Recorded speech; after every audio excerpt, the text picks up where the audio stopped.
আমরা ধানের শীষকে জয়যুক্ত করি এবং ধীরে ধীরে আমরা এলাকার সমস্যার সমাধানগুলোর জন্য কাজ শুরু করি।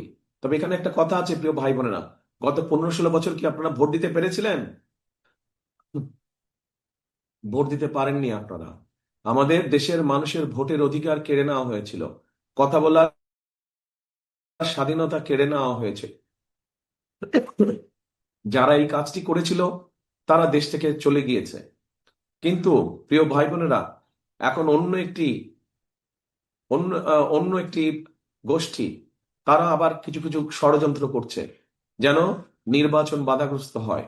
এই ব্যাপারে আপনাদের সকলকে সচেতন থাকতে হবে।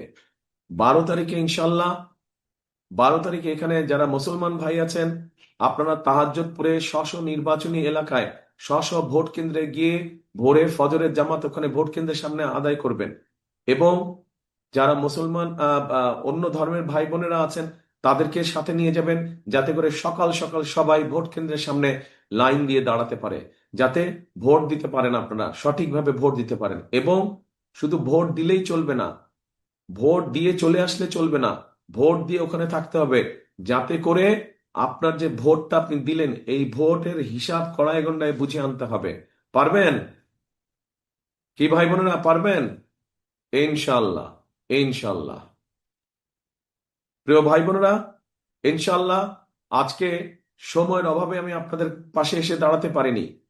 আগামী দিনে ইনশাল্লাহ আপনাদের সামনে আসব, যখন এই বেড়িবাঁধের নির্মাণ কাজ শুরু হবে, এই বড় বড় কাজগুলো শুরু হবে, ইনশাল্লাহ সেই সময় আপনাদের কাছে আসব, সেই সময় আপনাদের সাথে দেখা হবে এবং আপনাদের সামনে সাথে বসে কথা বলবো তখন। আজকে তাহলে এই পর্যন্তই থাক। ইনশাল্লাহ আগামী দিন আপনাদের সাথে সরাসরি দেখা হবে। কিন্তু কথা একটাই, আমি বারে বারে একটা কথা বলি, এই দেশটা আমাদের, আমাদেরকে সবাইকে মিলে মুসলমান সহ অন্য হিন্দু ধর্ম বলেন, বৌদ্ধ ধর্ম বলেন, খ্রিস্টান ধর্ম বলেন, সকল ধর্মের মানুষকে একসাথে থেকে আমাদেরকে এই দেশটা গড়তে হবে।